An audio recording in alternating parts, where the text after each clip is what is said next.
morning. What I would like to talk to you about today is a very common problem that I faced, namely my supervisor is abusing me.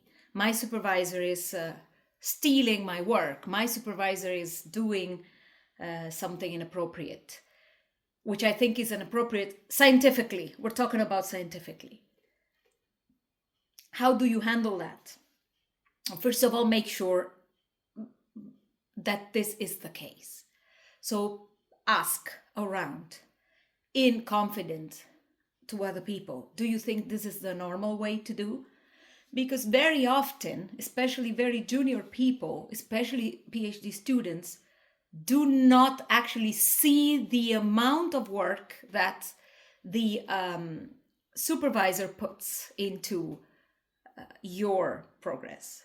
So sometimes supervisors give feedback. Sometimes supervisors co-write or rewrite papers together with the candidate to try and help. There's a lot of exchange. So it is not strange that they're going to want to have something with a paper. Now, my personal view on this is if a supervisor doesn't write actively a paper, they shouldn't put their name on it. But that's not actually what the regulations say. What the regulations say, the codes of conduct, is correct attribution. And correct attribution means that if somebody has contributed with ideas, with data collection, with checking, you don't really need to be an author, like writing the paper, to have your name on the paper. So one good tip is to go and look into codes of conduct and look at correct attribution of authorship. There you will find a lot of things that you might think are not right, but they are thought with the aim of having people protected.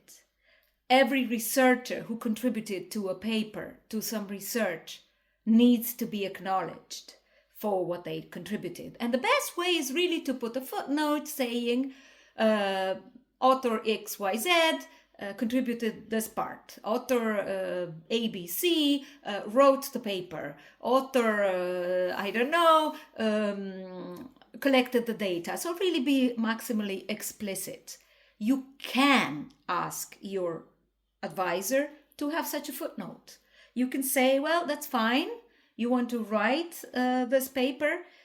Could we please have this acknowledged? Or acknowledge who did what. That helps everybody. It helps everybody's career. I have come across very few cases of people who wanted to steal other people's jobs. Very often, if you belong into a big group, the PI is the intellectual owner of the ideas of this group. So before you make accusations and before you make your life miserable, go and read. Check what it means to be an author of a paper. Check with other colleagues what they think is right, but actually look into codes of conduct, of academic integrity. Look for correct attribution and see whether you can ask to have a footnote put about who's responsible for what. This said, if you still think, okay, this is my work, and this person just took it. It could be because you didn't publish a paper, for instance, and they need to refer to this one, and they just add part of your research into their paper without acknowledging. So if anybody does not acknowledge your work, you have the right to complain. There's going to be a research integrity officer in your universities very often. If there isn't, there is the director of graduate studies.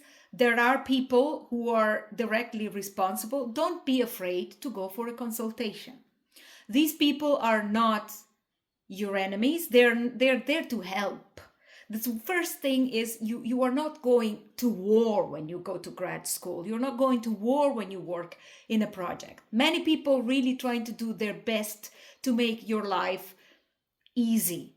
But at the same time, these people, your PI, your head, everybody has to respond to the funding agencies They have to publish. They have to show that they've used the money properly. There is sometimes a conflict. There is a push, a need to get things out. Sometimes things are done hastily. Most of the time, PIs and people who try to direct you don't think enough. They don't consider things because they give it for granted that you are an experienced researcher and sometimes you are not. So you might feel that your rights are violated when they're just assuming that you know how it works. So just ask in confidence to some person you trust. Say if this is true. There is the academic integrity officer, the research integrity officer. There are codes of conduct. Ask, be maximally explicit, and be confident. In confident, people can give you an opinion. If there's a problem, there's going to be a procedure. Before you start procedures, make sure you are in the right. But if you are in the right, don't be afraid. Just say, well, this person has abused, has stolen my data, hasn't acknowledged me.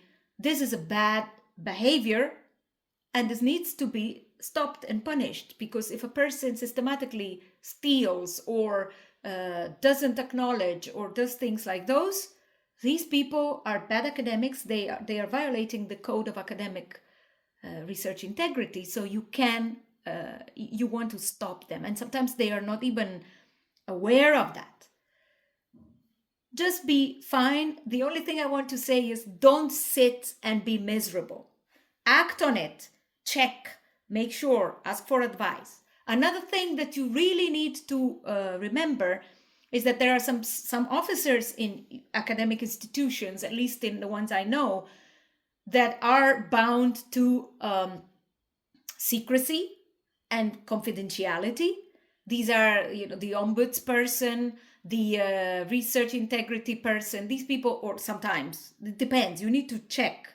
Some people are there for consultation, HR. They're not going to they're not going to talk about what you said to others. But some other people will have to. So if you talk about your manager, your line manager, about something, and there is a violation of some code of the university, they are forced to report this to their bosses to escalate this. So confidentiality is not, you shouldn't take confidentiality like something like you go to the church and you talk to the priest and the priest is not going to spread it. There are very few confidentiality bound officers in academic institutions. Most of them will keep it, of course, for themselves. They are not going to spread it and chat about it, that's clear. But they might have to pass the information to the responsible and to the officers that are in charge. So be aware of that. Don't feel violated in your confidentiality if you hear that the report you made ended up on the dean's desk. That is just the norm. That's the normal way universities and academic institutions are conceived. Okay? For the rest, just try to assume that people don't hate you.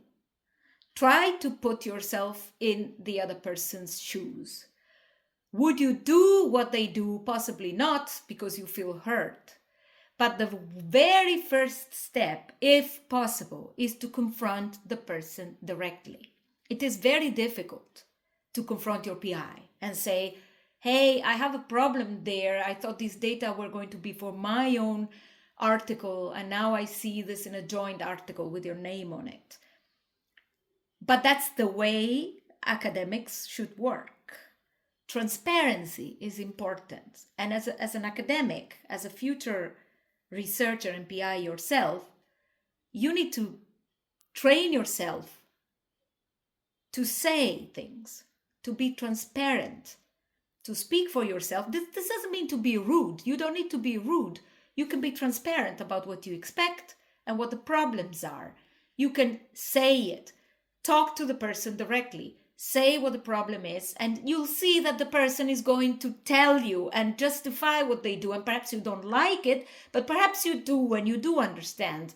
And they will show understanding of your problems. So don't be afraid. Just be explicit. Explicit doesn't mean rude. It means transparent. And good luck.